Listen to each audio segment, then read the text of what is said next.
Susan Brownell Anthony, commonly known as Susan B. Anthony, was born in Adams, Massachusetts on February 15, 1820. Anthony was raised in a Quaker family. Quakers believed in religious freedom and equality. This gave her a mindset of fairness. When she was 6, she and her family moved to Bentonville, New York in 1826. During this time, Anthony was sent to a Quaker school near Philadelphia to study. Her family later moved to Rochester, New York, and became activists in the abolitionist movement, a protest to end slavery. They also started a farm due to the failure of her father's business, and it later became a meeting place for anti-slavery activists. Before becoming an activist for women's equalities, Anthony was a teacher. During her late 20s, she attended an anti-slavery convention and later became a member of the American Anti-Slavery Society. Around this time, in 1846, Anthony became the head of the girls' department at NHD Academy. Her yearly pay was $100, which now is worth $3,346.29. Susan B. Anthony became interested in fighting for equality and religious freedom at a young age. Her family's beliefs influenced her to become the independent woman she was. Her parents' involvement in the abolitionist movement is what gets Anthony into protesting equality. However, during this time, she wasn't as involved in the women's suffragist movement, which hadn't even existed yet. In the 19th century, many people believed that women were inferior to men. People thought that a woman's place was in the home, raising children and cooking for her family.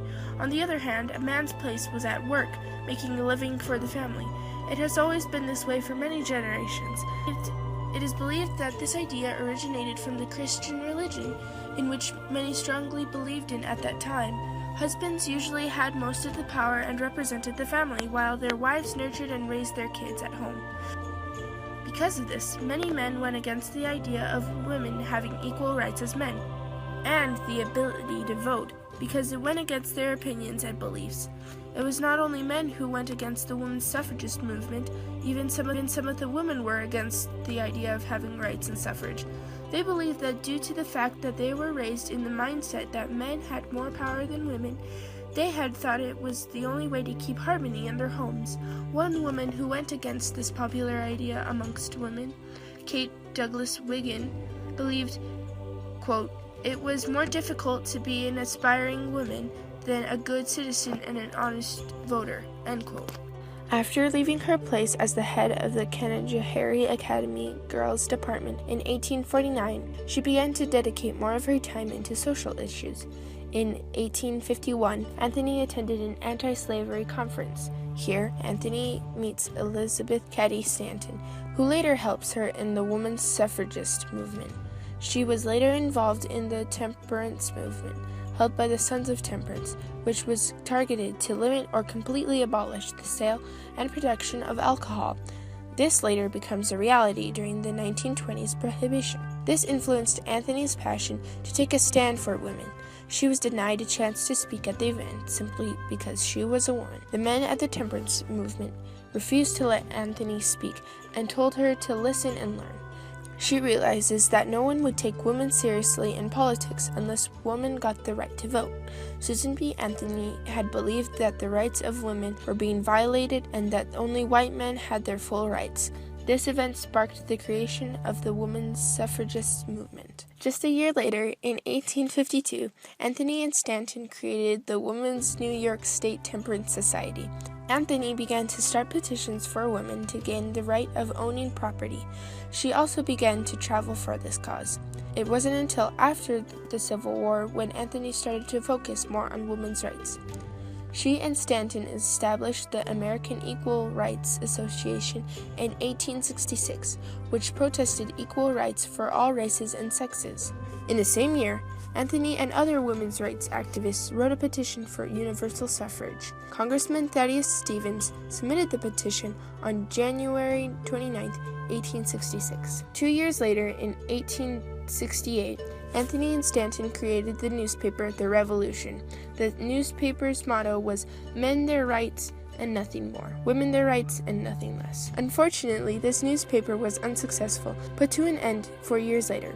Not only did she protest peacefully, she also took risks. For example, she illegally voted in an 1872 election for a representative to Congress. An account of the trial was documented. Here is a direct quote from the document. Friends and fellow citizens, I stand before you tonight under indictment for the alleged crime of having voted at the last presidential election without having a lawful right to vote. It shall be my work this evening to prove to you that in thus voting, I not only committed no crime, but instead simply exercised my citizens' rights, guaranteed to me and all United States citizens by the national Constitution, beyond the power of any state to deny. In this quote, Susan B. Anthony stood up to the court and told them that by illegally voting as a woman, she hadn't done anything other than exercise her rights. Anthony was trying to get the people of the court to think if taking rights away is constitutional. Although she has a strong argument, Anthony was unsuccessful in convincing the court that she was innocent. She was arrested and fined $100, which is the equivalent of $1,906.98 in present time. She didn't do this on her own. 15 other women did the same thing, and they, too, were arrested. She never paid the fine and didn't let this stop her from continuing on in her journey for protesting women's rights. In the early 1880s, Anthony Stanton, Ida Husted Harper, and Matilda Jocelyn Gage published the first volume of History of Women's Suffrage, with 5 more that followed. In 1896, Susan B. Anthony sent a letter to McHenry Keith discussing a new way to protest. What Susan B. Anthony told Keith was to not join a political party, but instead join all women to be their own party, since all political parties are led by men. This way, they can convince the men of the government to pass an amendment that gives women the right to vote. Even in her older years, Anthony continued to take a stand for women's rights. What effects has Susan B. Anthony made on modern-day America? A year after Anthony met with President Theodore Roosevelt and discussed an amendment to give women the right to vote, she passed away. A month before she died, Susan B. Anthony made a speech on her birthday named "Failure is Impossible." Shortly after dying, she spoke to her friend Anna Shaw and said, "To think that I have had more than 60 years of hard struggle for a little liberty and then die without it seems so cruel." Over a decade after Susan B. Anthony died on March 13, 1906, in Rochester, New York, Congress passed the 19th Amendment on June 4, 1919, and was ratified on August 18, 1920. This gave women their rights, including the right to vote.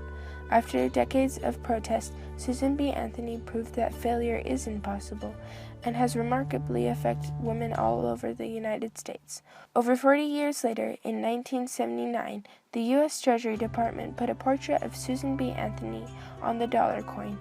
Susan B. Anthony is the first woman to be so honored in the United States. During the 2016 presidential election, women put their "I voted" stickers on her grave to show gratitude for the decades of protest she went through without seeing a result. Women had visited Anthony's grave as a sign of gratitude for her hard-earned achievement. Anthony's vigorous work inspired future generations to protest for what they believe. Susan B. Anthony took a stand for hers and others' rights as women, and her actions were not in vain.